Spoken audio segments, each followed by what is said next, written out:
This is David Tal. This is a Balagan Connection, and things have changed. As you can see in the background behind me, we're over on this side of the world. I'm coming to you from California right now, and I'm going to be here for a while. And the Balagan Connection is going to be connecting things that are happening there. From here, I will be speaking at churches. I'm going to go to prayer meetings and connecting this story as much as possible to the people that are here. But let's talk a little bit about what's going on because it's been almost a month and it's hard to imagine that this has been going on for already almost a month. Um, there is heavy fighting inside Gaza. Israel has moved into the Gaza Strip from the north along the coast, from the north around the corner, and actually across the middle of the Gaza Strip from the south. And basically, what's happening right now is a pincer movement or a surrounding movement for the city of Gaza. The fighting is fierce, and we have lost quite a few young men in the battles, and we'll be talking about that in a while. And yes, the Hamas is still using its civilian population in order to guard itself from Israeli attacks, literally putting bunkers and facilities underneath houses, underneath apartments, and even underneath hospitals. We've seen some footage now of literally tunnel entrances at the doorway of the hospital, go to underneath the hospital. And we know that there is food. We know that there is fuel underneath these hospitals, and they're being used as a main headquarters for the Hamas fighters, which, by the way, is against international rules of war. But the fighting is going fierce, and I'm sorry to say that we are going to lose quite a few young men. But Israel's determined to finish off the Hamas. What happened on Black Saturday will not happen again.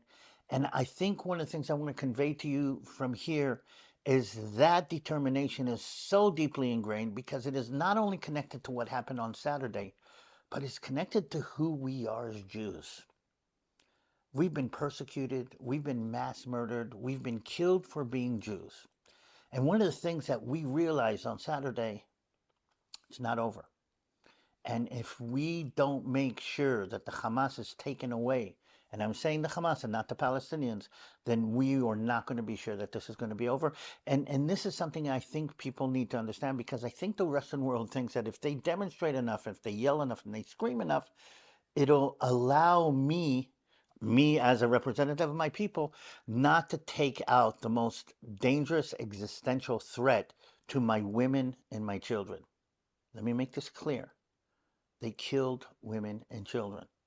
They cannot be allowed to live to tell the tale, which is very, very profound. On the other hand, the enemy is fighting a very, very dirty war. They're using hospitals as bases.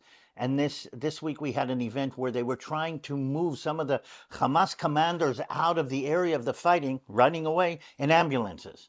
And here's what happens. Israel hits the ambulances because we know what's going to happen. And then we're being blamed for being for war crimes. Okay, and again, we know that there were Hamas leaders. We know they're using ambulances, but the world doesn't want to believe this. And this is part of the battle that is being fought.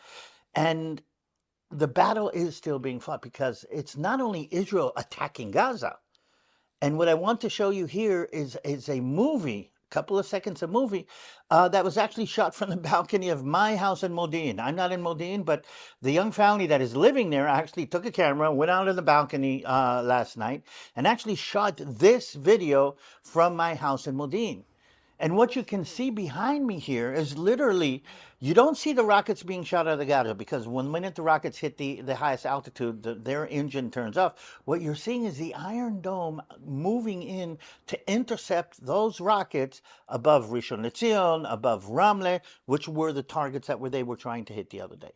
This is a fighting war, and the enemy is fighting just as much as we are. There's a humanitarian crisis that everybody is crying about. And what I don't understand is everybody's worried about the humanitarian crisis for the Palestinians that are living in Gaza under this Hamas regime. Nobody's talking about 250 Israeli hostages that are still in the Hamas's hands. Why is that not a humanitarian crisis? We have no indication of life. We don't know if the babies are still alive. We don't know if the grandmas are not being mass raped on a regular basis. Why isn't the Red Cross going in there? Why is everybody worried about Palestinian humanitarian crises and not about my families, my women, my children who are in a humanitarian crisis? Another thing that I'm hearing is collective punishment. I mean, oh, Israel is collectively punishing everybody in Gaza for what Hamas did. But when they came over onto the border, across the Israeli border, and grabbed women and children, is not collective punishment against everybody Israeli for what the Israeli government or the Israeli army did? Why is there a double standard? And the next Balagan Connection will be talking about the double standard and what that means. But today it's on my heart to connect something else that's a little bit kind of weird, because as they were going into Gaza, there's a short video, and I'm going to show you just a picture here on the side of Israeli soldiers flying an Israeli flag over a building in Gaza. And when I saw the label underneath, I got really excited because those Israeli soldiers are from a tank battalion, the 52nd Tank Battalion from the 401st Tank Regiment, which is my battalion and my regiment. I actually commanded a tank company of that regiment. And I felt a deep sense of pride to see the people from my unit, tank jocks just like me, flying the flag and bringing the fight to Gaza. But like everything else in Israel, there's a price. Because 2 days later, one of the soldiers that fell in battle was a young tank commander from the 52nd Battalion, 401st Regiment. And I saw his picture, and it hit me in the gut.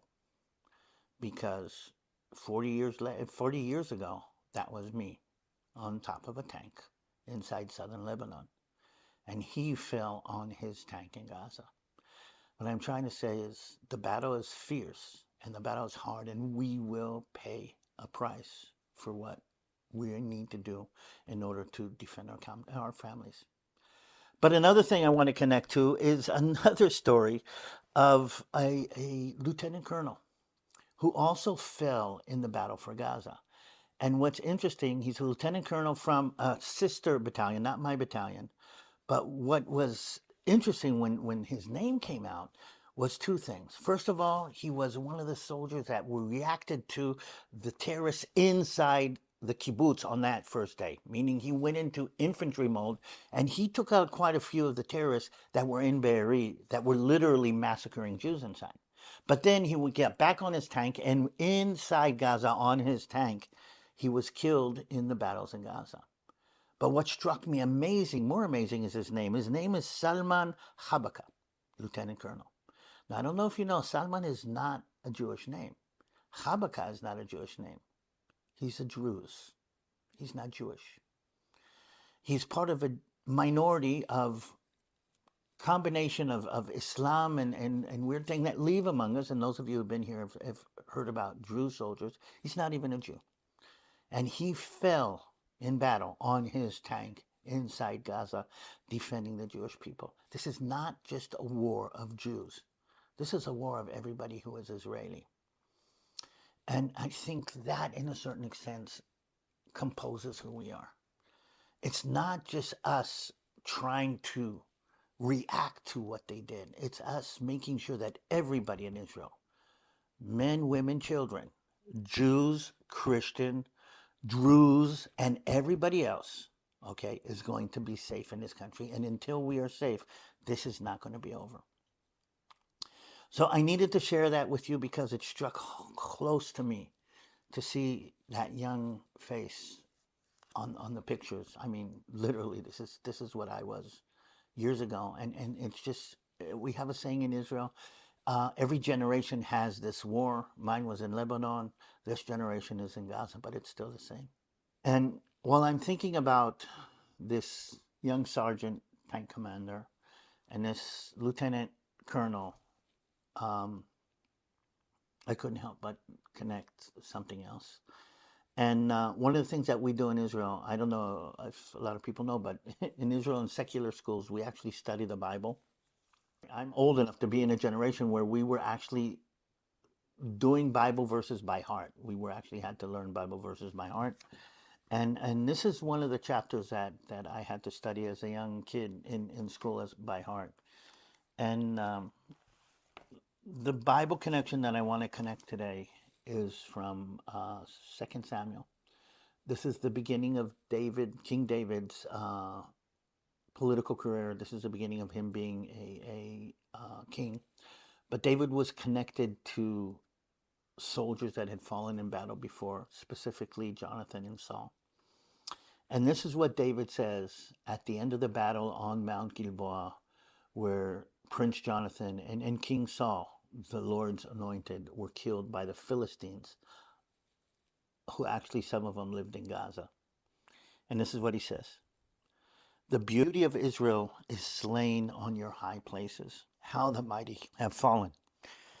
Tell it not in Gat, proclaim it not on the streets of Ashkelon, lest the daughters of the Philistines rejoice, lest the daughters of the uncircumcised triumph.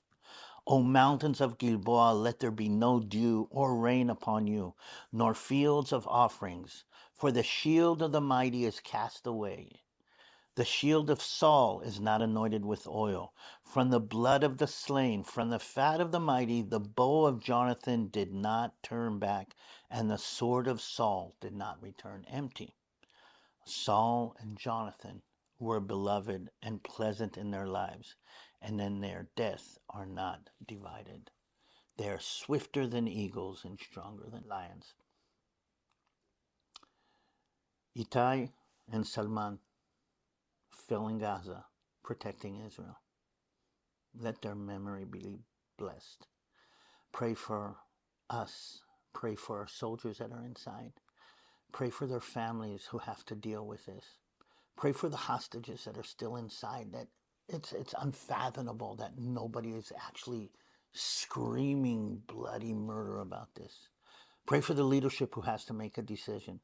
Pray for our enemies who are seeing what's going on and have to realize that you cannot take Israel on. Pray for the world leaders who are making the decisions right now, whether this escalates into a regional war that'll go into an international war that'll go into end times or not. Pray for the world, and please pray for the peace of Jerusalem. This is David Tang. This is a Balagan Connection from California. Hope to see you soon.